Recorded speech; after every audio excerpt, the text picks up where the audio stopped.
السلام عليكم ورحمة الله وبركاته. إن الحمد لله نحمده ونستعينه ونستغفره ونعوذ بالله من شرور أنفسنا ومن سيئات أعمالنا. من يهده الله فلا مضل له ومن يضلل فلا هادي له. وأشهد أن لا إله إلا الله وحده لا شريك له وأشهد أن محمدا عبده ورسوله صلى الله تعالى عليه وعلى آله وصحبه وسلم تسليما كثيرا. أما بعد. সম্মানিত ভাতৃমণ্ডলী, আল্লাহ রাব্বুল আলামিনের প্রশংসা এবং প্রিয় নবী সাল্লাল্লাহু আলাইহি ওয়াসাল্লামের উপর সালাত ও সালামের পর আজ রবিবার চৌথা সফর 1445 হিজরি মোতাবেক 20 আগস্ট 2023 যে যেখান থেকে আমাদের সাথে সংযুক্ত হয়েছেন সবাইকে জানাই আন্তরিক সালাম, দোয়া। আল্লাহ রাব্বুল আলামিনের কাছে আপনাদের সকলের জন্য দোয়া করি প্রতিটি মুমিন মুসলিম যারা দিন শিখতে, আমল করতে এবং পালন করতে, সেই দিকে দাওয়াত দিতে আগ্রহী, বিশেষভাবে তাদের জন্য দোয়া করি আল্লাহ রাব্বুল আলামিন সকলকে সমস্ত অনিষ্ট বালা মুসিবত থেকে হেফাজতে রাখেন এবং সার্বিক কল্যাণ দান করেন, উপকারী জ্ঞান দান করেন, নেক আমলের তৌফিক দান করেন এবং সেই পথে অবিচল রাখেন, জান্নাতুল ফিরদাউস দান করেন, জাহান্নামের আযাব থেকে রক্ষা করেন। আমাদের ধারাবাহিক সাপ্তাহিক আলোচনা, যাতে অল্প সময়ের একটি ছোট্ট দার্স হবে, আর বিষয়বস্তু আমাদের হচ্ছে ফিকহুস সালাহ, সালাতের মাসাইল, নামাজের বিভিন্ন মাসাইল নিয়ে আজকে এর পর্ব নম্বর 10। বিষয়বস্তু শুরুতুস সালাহ, সালাতের শর্তাবলী, নামাজের জন্য যেসব শর্তগুলি রয়েছে, নামাজের সালাতের বিশুদ্ধতার জন্য, শুরুতু সিহাতিস সালাহ বলা যেতে পারে, সালাতের বিশুদ্ধতার জন্য, সালাত সহি শুদ্ধ হওয়ার জন্য বা কবুল হওয়ার জন্য যেসব শর্ত রয়েছে, যদি এই শর্তগুলি না থাকে তো সালাত শুদ্ধই হবে না, সালাত শুদ্ধই হবে না। এখানে লেখক 6টি শর্ত উল্লেখ করেছেন। আগে দেখি লেখক যা বলেছেন, আর তারপরে যদি তাতে কোন রকমের আরো সংযোজনের প্রয়োজন হয় তো ইনশাআল্লাহ তাআলা আল্লাহ তৌফিক দিলে তার চেষ্টা করব। বলছেন যে সালাতের শর্ত সমূহের প্রথম শর্ত হচ্ছে আইয়াকুনাল মুসলিমু তাহিরান মিনাল হাদাসিল আসগারি ওয়াল আকবার, একজন মুসলিম যাতে করে ছোট নাপাকি বড় নাপাকি থেকে পাক পবিত্র থাকে। হাদাস হচ্ছে শরীরের আভ্যন্তরীণ অপবিত্রতা, নাপাকি, যেটা নাপাক বস্তুর মতো দেখা যায় না, পেশাব পায়খানার মতো, রক্তের মতো ইত্যাদি সব যেসব নাপাক বস্তু রয়েছে এগুলোর মতো দেখা যায় না। একজন মুসলিমের এই অপবিত্রতা যা দেখা যায় না তা দুই ভাগে বিভক্ত। আল হাদাসুল আসগার, ছোট নাপাকি বা ছোট অপবিত্রতা, আর হাদাসে আকবার মানে বড় নাপাকি, বড় অপবিত্রতা। ছোট নাপাকি হচ্ছে, ছোট অপবিত্রতা হচ্ছে ওযুবিহীন থাকা, ওযু না থাকা। তাহলে সালাত শুদ্ধ হওয়ার জন্য শর্ত হচ্ছে যাতে করে পবিত্র থাকে এই ছোট নাপাকি থেকে, মানে ওযু যদি না থাকে তো ওযু যেন করে নেয়। ওযু করতে সক্ষম না হয় বা ওযুর জন্য পানির ব্যবস্থা না থাকে তাহলে ওযুর বিকল্প তায়াম্মুম থাকে। ওযুও নেই, তায়াম্মুমও নেই, বিনা ওযুতে বিনা তায়াম্মুমে সালাত হবে না। ওযু করতে পারলে তায়াম্মুম তার বিকল্প নাই, পানির বিকল্প মাটি, যখন পানি পাচ্ছেন না অথবা পানি ব্যবহার করতে পারছেন না। ছোট নাপাকি তাহলে ওযুবিহীন থাকে বলা হয়। বড় নাপাকি হচ্ছে গোসল ফরজ হওয়া। আপনি এমন অবস্থায় আছেন যে আপনার গোসল ফরজ আছে, গোসল না করলে আপনি নাপাক। গোসল ফরজ, স্বপ্নদোষ হয়েছে, স্বামী স্ত্রী মিলন হয়েছে পুরুষদের ক্ষেত্রে, নারীদের ক্ষেত্রে অতিরিক্ত মাসিক থেকে পাক পবিত্র হয়েছে, মাসিক বন্ধ হয়েছে কিন্তু এখনো গোসল হয়নি, বা বাচ্চা ভূমিষ্ঠ হওয়ার পরে নেফাস হয়েছে, নেফাস বন্ধ হয়েছে কিন্তু এখনো গোসল হয়নি, তাহলে বড় নাপাকিতে রয়েছে। এই অবস্থায় গোসল না করে সালাত পড়লে সালাত হবে না। একজন মুসলিম, নর হোক নারী হোক, ছোট নাপাকি থেকে পাক হইতে হবে, অর্থাৎ ওযু অবস্থায় থাকতে হবে, বিনা ওযুতে নাই। আর বড় নাপাকিতে পাক থাকতো গোসল যদি ফরজ থাকে তো গোসল করতে হবে, তাহলে সালাত শুদ্ধ হবে। নবী সাল্লাল্লাহু আলাইহি ওয়াসাল্লাম হাদিস হচ্ছে লা ইয়াকবালুল্লাহু সালাতা আহাদিকুম ইযা আহাদাসা হাত্তা ইয়াতাওয়াদ্দাহ, সহিহ মুসলিমের হাদিস। আল্লাহ এমন ব্যক্তির সালাত কবুল করবেন না ইযা আহাদাসা, যদি হাদাস হয়ে যায়, সেটা বড় নাপাকি হাদাস হোক ছোট হোক। যদি ছোট নাপাকি হাতে যতক্ষণ ওযু না করে নেবে, আর বড় নাপাকি হলে গোসল না করবে। যদি এই হাদিসে ইযা তাওয়াদ্দা থেকে প্রতীয়মান হয় যে এখানে হাদাস মানে ছোট হাদাস, মানে ওযু যদি না থাকে, বায়ু নির্গত হয়েছে, এছাড়া ওযু ভাঙে যেসব কারণ রয়েছে, যে কোনো কারণ হয়েছে, ওযু নাই, তাহলে যতক্ষণ ওযু না করবে। সুনানে তিরমিজির প্রথম হাদিস, লা তুকবালু সালাতুন বিগাইরি তুহুর, বিনা পবিত্রতায় সালাত কবুল হয় না, মানে শুদ্ধ হয় না, সালাত শুদ্ধ হয় না, লা তুকবালু লা তাসিহ। সেই তাহারাত বড় নাপাকি থেকে ছোট নাপাকি থেকে, প্রথম শর্ত এটি। দ্বিতীয় শর্ত হচ্ছে শরীর, কাপড় এবং সালাতের স্থান পবিত্র থাকতে হবে নাপাক বস্তু থেকে, নাজাসাত থেকে। হাদাসের আলোচনা 1 নম্বর হইল। 2 নম্বর শর্ত হচ্ছে নাজাস থেকে, নাপাক বস্তু থেকে। শরীরে যেন পেশাব পায়খানা বা এমন কোন নাপাক বস্তু না লেগে থাকে, কাপড়ে যেন না লেগে থাকে, সালাতের স্থানে স্পষ্ট দেখতে পাচ্ছেন নাপাকি, এমন যেন না হয়।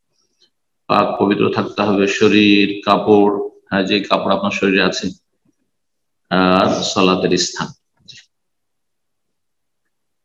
যদি কোনো কিছু না দেখা যায়, আল্লাহর জমিন আসল হচ্ছে পাক, তাহলে কোনো নাপাকি দেখতে পাচ্ছেন না, শুধু সন্দেহের ভিত্তিতে নাপাক না, আসল হচ্ছে পাক।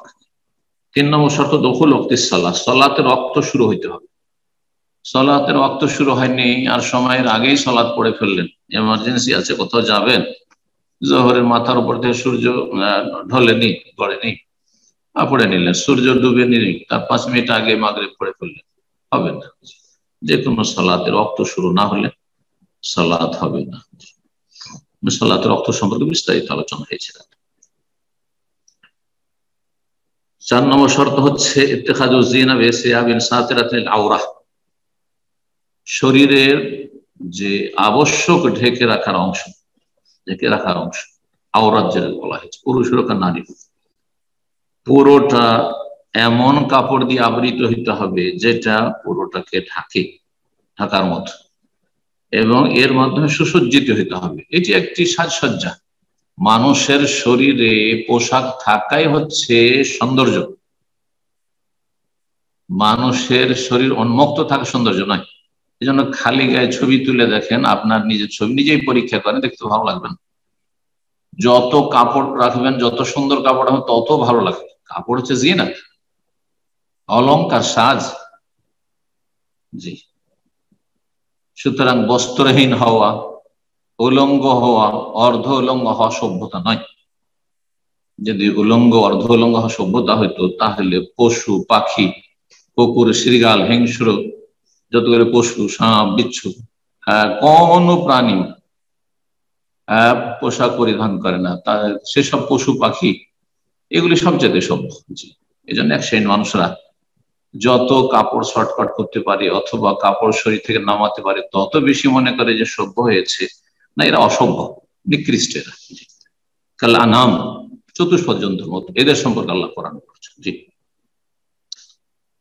শরীর ঢেকে রাখতে হবে, সালাতের লেবাসুস সালাত, সালাতের পোশাক থাকতে হবে।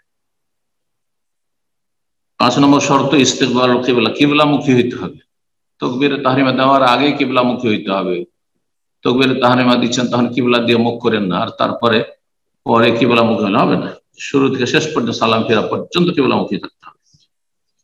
কিবলা ফিরলে সালাত বাতিল হয়, পুরোপুরি ফিরে গেলে। 6 নম্বর শর্ত হচ্ছে নিয়ত করা, নিয়ত পড়া নাই। নিয়ত করা হচ্ছে শর্ত, আর শর্ত হচ্ছে ফরজ, আবশ্যক। নিয়ত করার স্থান হচ্ছে কলব, হৃদয়, মানুষের ভিতরে রয়েছে। ওয়ালাকিন তা'মাল কুলুবুল্লাতী ফিস সুদূর, যা বক্ষের ভিতরে রয়েছে, কলব, অন্তর থেকে মানুষ নিয়ত করে। অন্তরের কাজ হচ্ছে নিয়ত করা। মুখে যারা নিয়ত করে তারা হচ্ছে অজ্ঞ, মূর্খ, বুঝে না যে কোন অঙ্গের কোন ফ্যাংশন, কোন কাজ। জি, হাত দিয়ে কেউ যদি মনে হাত দিয়ে আমি শুনবো আর নাক দিয়ে খাবো, হ্যাঁ, আর কান দিয়ে আমি শুনবো না আমি শুনবো, হ্যাঁ, তাহলে সে মূর্খ, সে মূর্খ। কান দিয়ে কথা বলবো তাহলে পাগল। কেউ যদি বলে আমি কান দিয়ে কথা বলবো, পাগল। তো ঠিক তেমনি যারা বলে আমরা নিয়ত পড়ি জবানে, তারা পাগল। দিন ইসলাম সম্পর্কে একবারে পাগল, কিছু বুঝে নেয় না। পাগলের যেমন সমাজে কোনো মর্যাদা নেই, ঠিক তেমনই তা আল্লাহর দিনে তাদের কোনো মর্যাদা নেই, বেদাতীদের। তো নিয়ত করতে হবে, কিভাবে করতে হবে স্পষ্ট করছেন লেখক, বিকলবিহি, অন্তর থেকে, বিকলবিহি কলব দিয়ে অন্তর থেকে নিয়ত করবে। কি as-সালাত, সেই সালাতে আল্লাতী ইউসাল্লিহা, যেটা পড়তে চাইছে।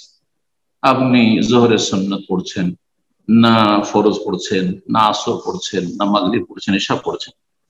কখন নিয়তটি হবে? ক্বাবলা তাকবীরাতুল ইহরাম, তাকবীরাতুত তাহরিমার আগে। জি, কাজ শুরু করার আগে নিয়ত করতে হবে। মানুষের অন্তরের সংকল্প যে কোনো কাজ করার আগে হয়। আপনি বিদেশে প্রবাসে আছেন, দেশে যাবেন, দেশে আছেন বাইরে যাবেন, আগেই নিয়ত হয়।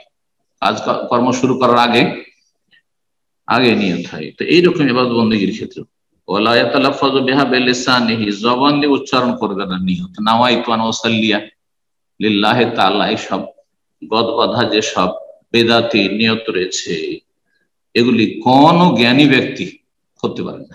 দিন সম্পর্কে সামান্যতম যদি জ্ঞান থাকে করতে পারে না। তাদের আসলে ধর্মান্ধ তারা, কোরআন এবং হাদিসের অনুসারী তারা নয়। জি, তারা হাওয়া ও প্রবৃত্তির অনুসারী, বাপ দাদা যেটা করেছে সেটাই তাদের ধর্ম। আল্লাহ হিদায়াত দান করুন। জি, 6টি শর্ত লেখক উল্লেখ করেছেন। অনেক ওলামারা 1 নম্বর শর্ত উল্লেখ করেছেন মুসলিম হও। কেন? মুসলিম না হলে কোন ইবাদত বন্দেগী কবুল হবে না, মুসলিম হইতে হবে। আগে মুসলিম হইতে অন্তর থেকে বিশ্বাস করে জবানে স্বীকৃতি দিয়ে তারপরে সালাত শুরু করতে হবে। মুসলিম যদি সালাত পড়ে যে চলো আমাকে ভালো লাগছে তোমাদের নামাজ, সুতরাং তোমাদের সাথে আমি নামাজ পড়ছি, নামাজ কবুল হবে? মোটেই হবে। প্রথম শর্ত হচ্ছে যে একজনকে সত্যিকার অর্থে অন্তর থেকে বিশ্বাস করে মুসলিম হয়, অন্তরে বিশ্বাস করবে আর জবানে ঘোষণা করবে আশহাদু আল্লা ইলাহা ইল্লাল্লাহ ওয়া আশহাদু আন্না মুহাম্মাদার রাসূলুল্লাহ। এই জন্য লেখক মুসলিম, মুসলিম যেন পবিত্র। তাহলে প্রথম শর্ত আর আগে, 1 নম্বর শর্ত না আগে প্রথম শর্ত, যেটি এখানে যেহেতু 6টি বর্ণনা করা হয়েছে 7 নম্বর বলতে পারি বা 1 নম্বরে বলতে পারি, সেটি হচ্ছে মুসলিম হইতে হবে। কাফের অমুসলিমের সালাত কবুল হবে না। নাস্তিকের সালাত, যেমন আল্লাহ পরকালে বিশ্বাস করিনি কিন্তু দুনিয়ার গরজে আসে মানুষের সাথে দেখা সাক্ষাৎ করতে গ্রামে গঞ্জে, তাদের যখন গরজ হয় তখন নেতারা অনেকেই বেদিন, কোনো কিছু বিশ্বাস করে না তারা। হ্যাঁ, গায়েব বিশ্বাস করে না, দৃশ্য আল্লাহ রসুল আখিরাত জান্নাত জাহান্নাম করে বিশ্বাস করে, আল্লাহর ফরজ বিধিবিধান অস্বীকার করে, তাদের কোনো কিছু কবুল হবে না। এইরকম যেই ব্যক্তি মুশরিক, বড় শিরক, আল্লাহ ছাড়া অন্যকে সিজদা করে, সেই ব্যক্তি মুশরিক, সে মুসলিম না, তার কিছুই কবুল হবে না। বড় শিরক মুক্ত, বড় কুফরি মুক্ত, বড় মুনাফিকি নাস্তিকতা মুক্ত হইতে হবে, তাহলে সালাত শুদ্ধ হবে। জি, তো এই 7টি সালাত শুদ্ধ হয়ে যাবে এমন শ্রেণীর মানুষ রয়েছে, সালাত শুদ্ধ হয়ে যাবে কিন্তু সালাত আর ফরজ নাই। আর তাদের সালাত ফরজ হওয়ার জন্য আরেকটি শর্ত বলা যেতে পারে, সেটা হচ্ছে সাবালক হওয়া। সাবালক, সাবালক হইতে হবে। নাবালক হলে সালাত ফরজ নেই, নাবালকের সালাত ফরজ, নাবালিকার সালাত ফরজ নেই। সালাত ফরজ হওয়ার জন্য একটি শর্ত বলা যেতে পারে। সালাত ফরজ যে সুস্থ মস্তিষ্কের মানুষ, পাগলের উপর কোনো কিছু ফরজ নেই, কলম উঠিয়ে নেওয়া হয়েছে। রফিয়াল কালামান সালাসা আনিল মাজনুন হাত্তা ইউফিক, যতক্ষণ পর্যন্ত পাগলের মস্তিষ্ক বিবেক ফিরে না আসবে, হিতাহিত জ্ঞান ফিরে না আসবে। তো এটি একটি শর্ত যে বিবেক সম্পন্ন হইতে হবে। যাই হোক, তারপরে কিছু মাসাইল বর্ণনা করেছেন লেখক, তা আলোচনা করি। বলছেন যে একজন মুসলিমের জন্য সুন্নত হচ্ছে জামিল, সুন্দর কাপড় পরে সালাত আদায় করবে, যথাসাধ্য ভালো কাপড়ে সালাত আদায় করবে। একেবারে গন্ধ ছড়াচ্ছে আর ছিঁড়ে ফাটা একটা গেঞ্জি একটা গামছা গায়ে দিয়ে কত সুন্দর সুন্দর কাপড় পরে ডিউটি করে আসলেন, বাইরে থেকে ঘুরে আসলেন, রাস্তাঘাটেও বেরোচ্ছেন ভালো কাপড় চোপড় পরে, যখন মসজিদে আসলেন একটা গামছা গায়ে দিয়ে, একটা গেঞ্জি গায়ে দিয়ে, আর তারপরে যে কাপড়ে সারাদিন ডিউটি করেছেন আর গন্ধ ছড়াচ্ছে, সারা রাত শুয়ে থেকেছেন আর ঘেমেছেন, সেই ঘামের গন্ধে আপনার পাশে বসা যাচ্ছে না, সেই কাপড়ে সালাত আদায় করছেন। এটি আল্লাহ রাব্বুল আলামিন যথাযোগ্য মর্যাদা দেওয়া নয়। কমা কাদারুল্লাহ হাক্কা কাদরি, আয়াত অত্যন্ত ব্যাপক। তারা যথাযোগ্য আল্লাহকে মর্যাদা দিল না, মূল্যায়ন করল না, রবের সামনে দাঁড়িয়েছেন। যারা বিভিন্ন অফিসে কাজ করেন, কখনো গেঞ্জি পরে আসতে পারবেন না, কখনো আপনার দুর্গন্ধ ছড়াচ্ছে এমন পোশাক পরে আসতে পারবেন না, এমন কি চটি পরে স্যান্ডেল পরে আসতে পারবেন না, জুতো পরে আর মোজা লাগিয়ে আর কত কি করে আসতে। আল্লাহর জন্য সবচাইতে উত্তম দৃষ্টান্ত। আল্লাহ রাব্বুল আলামিনের কাছে ভালো অবস্থায় আসার চেষ্টা করবেন। যদি আল্লাহ রাব্বুল আরহামুর রাহিমিন, আল্লাহ রাব্বুল আলামিন কবুল করবেন, সর্বনিম্ন আপনার শরীরে কাপড় থাকলেও কিন্তু সুন্দর কাপড়ে আসার চেষ্টা, এটি সুন্নাত, পরিষ্কার পরিচ্ছন্ন যেন হয়। কারণ আল্লাহ বেশি হক রাখেন যে তার জন্য সুসজ্জিত হবেন, এবং আপনার লুঙ্গি যাতে করে হাঁটুর ওপরেও না উঠে যায় আর টাকনার নিচেও না চলে যায়। সবচেয়ে উত্তম হচ্ছে হাঁটু আর টাকনার মাঝামাঝি, নিসফুস সাকাইন, পায়ের নলার অর্ধাংশে থাকবে, মাঝামাঝি থাকবে, পায়ের নলার মাঝামাঝি থাকবে, নিসফুস সাক। কিন্তু আজকাল টাকনার উপরে পড়লেই তো এক শ্রেণীর ঘরের দুশ্মন আর বাইরের দুশ্মনরা এত বিদ্বেষী হয়ে ওঠে যে মনে করে যে এরা চরমপন্থী, এদের টাকনার উপরে কেন প্যান্ট, এদের টাকনার উপরে কেন কাপড়। হ্যাঁ, মুখে দাঁড়িয়ে আর টাকনার উপরে যদি কাপড় থাকে তো এটাকে ইসলামের দুশমনরা খুব ভয় পায়। জানি না, শয়তান সেখান থেকে পালায়ন করে, সেই জন্য তারা ভয় পায় নাকি। তো অথচ তার চাইতে উত্তম হচ্ছে পায়ের নলার মাঝামাঝি পর্যন্ত, যদি তা সম্ভব না হয় এটা উত্তম, জরুরি নয়। তাহলে পায়ের যে নলা তার নিচের দিকে রাখেন, কিন্তু আপনার লুঙ্গি, প্যান্ট, পায়জামা, আপনার জুব্বা যাতে করে দুই টাকনাতে না চলে যায়। টাকনার কোন অধিকার নাই যে কাপড় পুরুষদের ক্ষেত্রে যে আপনার টাকনা স্পর্শ করবে বা টাকনার নিচে নেমে যাবে। টাকনার নিচে নামলে কঠিন শাস্তি, টাকনা ছুঁয়ে যায় তো জায়েজ রয়েছে। এই ক্ষেত্রে আমাদের কিছু যুবক ছেলেরা বা আলেমরা বাড়াবাড়ি করে। নবী সাল্লাল্লাহু আলাইহি ওয়াসাল্লাম হাদিসটা একটু লক্ষ্য করুন, মা আসফালা মিনাল কাবাইন, দুই টাকনোর নিচে যা যাবে, মিনাল ইজার, লুঙ্গি, যতটা লুঙ্গি যাবে, যতটা প্যান্ট যাবে, পায়জামা যাবে, জুব্বা যাবে, তো টাকনোর নিচে যেন না চলে যায়। যদি টাকনার নিচে যায় ফিন্নার, তাহলে জাহান্নামে যাবে। তাহলে বোঝা গেল যে টাকনা যদি ছুঁয়ে যায় তাহলে সেটা হারাম নয়, যদিও উত্তম হচ্ছে টাকনার ওপরে থাকবে।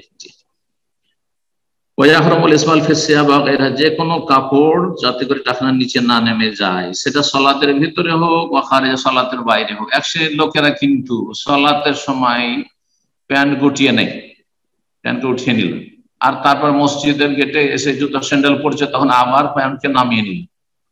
হ্যাঁ, এটা মোটেই ঠিক নয়, মোটেই জায়েজ নয়। আপনি শুধু সলাতের সময় কয়েক মিনিট আল্লাহকে ভয় করছেন, জাহান্নামের আযাব ভয় করছেন, আর বাকি 24 ঘন্টার মধ্যে সারাদিনে 5 ওয়াক্ত সলাত করতে আধা ঘন্টা লাগে, তাহলে 23.5 ঘন্টা আল্লাহ নাফরমানি করছেন, আপনি কাবিরা গুনাহে আছেন, আপনি জাহান্নামে যাওয়ার কাজ করছেন। আল্লাহ হিদায়াত দান করুন এরকম শ্রেণীর লোকদের। এরা কিছু অংশ ইসলাম প্রবেশ করার, কিছু অংশ বার করে রেখে দেয় নিজের।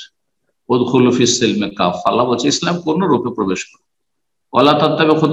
শয়তানের পদাঙ্ক অনুসরণ করিয়ে না। আপনি যখন কিছু সময় টাকনার নিচে হারাম কাপড় রাখলেন, শয়তানের অনুসরণ করলেন। পুরুষ লোক শরীরে কতটা ঢাকবে সলাত আবশ্যক হচ্ছে, আওরাতুর রাজুল মিনাস সুররাতি ইলা রুকবা, পুরুষ লোকের ঢেকে রাখা আবশ্যক হচ্ছে নাভি থেকে শুরু করে, নাভি সহ, নাভি ঢাকতে হবে, নাভি যেন খুলে না যায়, এবং পেছন দিক থেকে নাভি বরাবর ঢাকতে হবে, তার নিচে না চলে যায়। এক শ্রেণীর প্যান্ট পরা ভাইরা কিন্তু যখন রুকুতে যান, সেজদা যান, তাদের প্যান্ট নামতে পেছন দিক থেকে পাছার কিছু খুলে যায়। হ্যাঁ, নিতম্বের ফাটল নাউজুবিল্লাহ চলে যায়, দেখে খুব নোংরা লাগে। সালাত ফাসেদ হয়ে নষ্ট হয়ে যাবে। যদি ওপর দিক থেকে গেঞ্জি উঠে গেল, যারা টি শার্ট পরছেন, ওপর দিকে গেঞ্জি টান দিল আর নিচের দিকে প্যান্ট টান দিল আর মাঝখানে খুলে গেল, আর সেটা নাভির নিচে চলে যাচ্ছে, নাভি বরাবর বা পর্যন্ত ঢাকছে না, নাভি সহ ঢাকছেন, সামনের দিকে নাভি আর তার বরাবর হইতে হবে, তাহলে সালাত নষ্ট হয়ে যাবে, সচেতন হইতে হবে নামাজি। ঠিক, প্যান্ট পরছেন নামাজি, তাহলে আপনার নামাজ সালাত যেন নষ্ট না হয়। নাভি থেকে শুরু করে হাঁটু পর্যন্ত, হাঁটু সহ নাভিও ঢাকতে হবে আর হাঁটুও ঢাকতে হবে। আর ওপরে কাঁধ ঢাকা, কাঁধ ঢাকতে হবে, সলাতে কাঁধ ঢাকতে হবে। কিন্তু কাঁধ কেউ যদি না ঢাকে তো সলাত হবে কিনা? কাঁধ ঢাকা যারা ফরজ বলেছেন, ওয়াজিব বলেছেন, সলাত হবে না।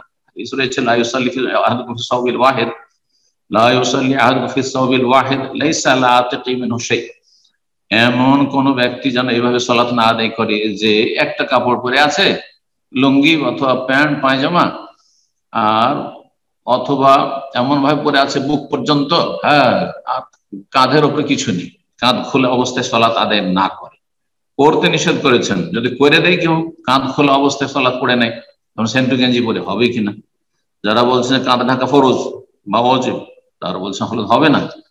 আর অধিকাংশ আইম্মা বলছেন যে কাঁধ ঢাকা ওইরকম ফরজ শর্ত নয়, আওরাত ঢাকা হয়ে গেছে, নাভি সহ হাঁটু পর্যন্ত ঢাকা হয়েছে, সুতরাং তার সালাত হয়ে যাবে। কিন্তু সে মাকরুহ, অপছন্দনীয় কাজ করলো, কিন্তু এরকম ঝুঁকিতে থাকবেন না, যেহেতু বিষয়টি ইখতিলাফপূর্ণ। এমন কোন ঝুঁকিতে থাকবেন না যে সেন্টু গেঞ্জি গায়ে দিয়ে সলাত আদায়। সেন্টু গেঞ্জি যদি থাকে তার উপর যেন গামছা থাকে, কমপক্ষে এটা চাদর থাকে, কিছু থাকে। সালাতে মহিলার পুরো শরীর হচ্ছে আওরত, মানে ঢেকে রাখার বস্তু, আবৃত, পুরো শরীর আবৃত থাকতে হবে। একমাত্র একমাত্র ওজহাহা, চেহারা, ওকাফায়া, দুই হাত এই কবজি পর্যন্ত, ওকাদমেহা, দুই পা। দুই পায়ের ক্ষেত্রে ইখতিলাফ রয়েছে। একদল উলামায়ে কেরাম বলেছেন, সালাফি উলামাদের অনেক সেগমেন্ট, বাদ রাহিমাহুল্লাহর ফতোয়া, অনেক আরো উলামা রয়েছেন, আর তার অনুসারে অনেকে বলছেন, হানাফিদের অনুসারে, যে পায়ের পাতা পর্যন্ত মহিলাদের ঢাকতে হবে। কিন্তু বিষয়টি সম্পর্কে শাইখ ইবনে উসাইমিন রাহিমাহুল্লাহ বলছেন যে এর অকাট্য কোনো দলিল নেই, স্পষ্ট কোনো দলিল নেই। সুতরাং এইভাবে আপনি একটি অস্পষ্ট দলিলের ভিত্তিতে, অকাট্য দলিল নেই, তারপরেও আপনি বলবেন যে কারো সালাত বাতিল, তার পায়ের তলা ঢাকা নাই, সেই জন্য না, ভুল, এটি ঠিক না। কিন্তু ভালো, কেউ যদি পায়ের তলা পর্যন্ত ঢেকে রাখে, মহিলারা ভালো, পায়ের ওপর ভাগ পর্যন্ত যেন টাকনার নিচ পর্যন্ত, পায়ের ওপর ভাগ পর্যন্ত মহিলাদের ঢাকা। তো বলছেন চেহারা, দুই পা, চেহারা, দুই পা আর দুই হাত, এগুলি মহিলারা খুলতে পারবে, খুলতে পারবে সালাত অবস্থায়। কিন্তু ফাইনা কানাত বিহাদরাত রিজাল আজানেব, যদি বেগানা পুরুষ থাকে, নন মাহরাম থাকে, সাতারাত জামিয়া বাদে, তাহলে গোটা শরীর ঢাকবে, তাহলে হাত মোজা লাগাবে, হাত ঢাকবে। এই নয় যে বেগানা পুরুষের সামনে হাত খোলা রাখবে। চেহারা ঢাকবে, অবশ্যই চেহারা ঢাকবে, পাও ঢাকবে, বিশেষ করে যুবতী হলে, হ্যাঁ, কারণ যুবতীর ওপর আকর্ষণ বেশি রয়েছে। কিন্তু বয়সিকা যদি হয়ে যায়, 50 হয়ে গেছে, 60 হয়ে গেছে, তখন বিষয়টি অনেকটা হালকা, যদিও তাদের ক্ষেত্রেও ঢেকে রাখা ভালো। জি, বেগানা পুরুষের সামনে হাত পা তাদেরও ঢেকে রাখা ভালো। জি। তারপরে বলছেন ফজরের সালাত সম্পর্কে, যে ফজরের সালাতের সুন্নত উত্তম হচ্ছে যে ভোরের অন্ধকারে শুরু করবে, ভোরের অন্ধকারই শেষ করবে, গালাসে শুরু করবে, গালাসে শেষ করবে। আর যদি কখনো কখনো এমন করে যে ভোরের অন্ধকারে শুরু করলো কিন্তু ফরসা হয়ে শেষ করলো, সেটা করা যেতে পারে। হানাফি মাযহাবের মুহাদ্দিস ইমাম তাহাবী রাহিমাহুল্লাহ দুই হাদিসের সমন্বয় করতে এভাবে তাবিল করেছেন যে নবী সাল্লাল্লাহু আলাইহি ওয়াসাল্লাম ভোরের অন্ধকারে যে শুরু করেছেন, শুরু করব আর ফরসা হয়ে শেষ করব।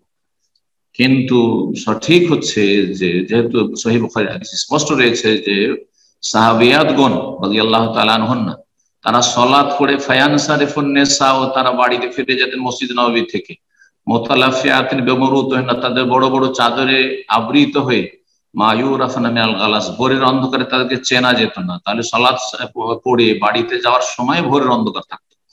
এই জন্য ফজরের সালাতের ক্ষেত্রে উত্তম সুন্নত হচ্ছে যে ভোরের অন্ধকারে শুরু করবেন, শুভ সাদেক হওয়ার পরে, আর ভোরের অন্ধকারে শেষ করবেন।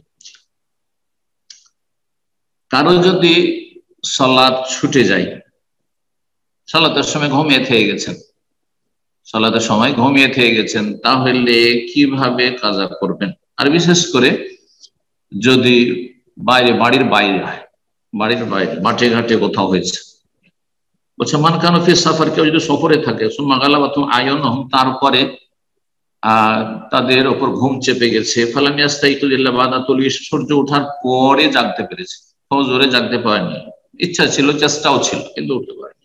চেষ্টা অবশ্যই থাকতে হবে, না হলে গুনাহগার হয়ে যাবে। সুন্নত হচ্ছে এই ক্ষেত্রে যে তারা এই জায়গায়, যে জায়গায় ঘুম চেপে গেছিল আর সালাত কাজা হয়ে গেছে, সূর্য উঠে গেছে, অথবা আসরে যেমন হয়েছে সূর্য ডুবে গেছে, ওয়াক্ত পার হয়ে গেছে, তাহলে এই জায়গায় শয়তান উপস্থিত হয়েছে, শয়তান আল্লাহর জিকির থেকে, ফরজ থেকে গাফিল করেছে, সুতরাং সেখান থেকে স্থানান্তরিত হয়ে যাবে।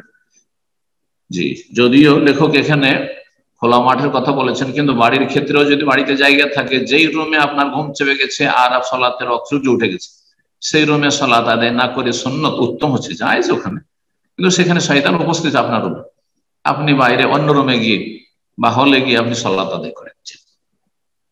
এটাই করেছেন নবী সাল্লাল্লাহু আলাইহি ওয়াসাল্লাম, সফরে একবার এরকম হয়েছিল। অন্য জায়গায় গিয়ে উযু করবেন আর তারপর একজন আজান দেবেন, সূর্য উঠে গেল, আজান দেবেন, তারপরে 2 রাকাত সালাত আদায় করবেন। হ্যাঁ, মাঠে ঘাটে হয়তো সময়ের পরেও, সূর্য ওঠার পরেও আজান দিলে কোনো দোষ নেই, কারণ ওখানে কেউ আপনার হইচই করার লোক নেই। কিন্তু গ্রামে গঞ্জে শহরে যদি আপনি সূর্য ওঠার পরে কেউ কোনো মসজিদের মুসল্লিরা জাগতে পারেনি আর তারপরে সূর্য ওঠার পর আজান দেয়, তাহলে হইচই হবে। সেই জন্য এই ক্ষেত্রে এই বিষয়টি প্রযোজ্য। 2 রাকাত ফজরের সুন্নত পড়বেন, তারপর ইকামত দিয়ে ফজরের সালাত পড়বেন। এখানে আজকের আলোচনা শেষ করছি। এই গুরুত্বপূর্ণ আলোচনা যে সব মাসাইলগুলি আসলো, আল্লাহ রাব্বুল আলামিন যেন আমাদেরকে সেগুলি মনে রাখার তৌফিক দান করেন, আমলের তৌফিক দান করেন, এবং এগুলির মাধ্যমে আমাদের, বিশেষ করে বাঙালি জাতি, ভারত উপমহাদেশের লোকদের সালাতে অনেক ভুল রয়েছে, এসব ভুল ভ্রান্তি থেকে আল্লাহ সংশোধন করে ফিরে আসার তৌফিক দান করেন। সাল্লাল্লাহু আলাইহি ওয়া সাল্লাম নবিয়িনা মুহাম্মদ ওয়া আলা আলিহি ওয়া সাহবিহি আজমাইন।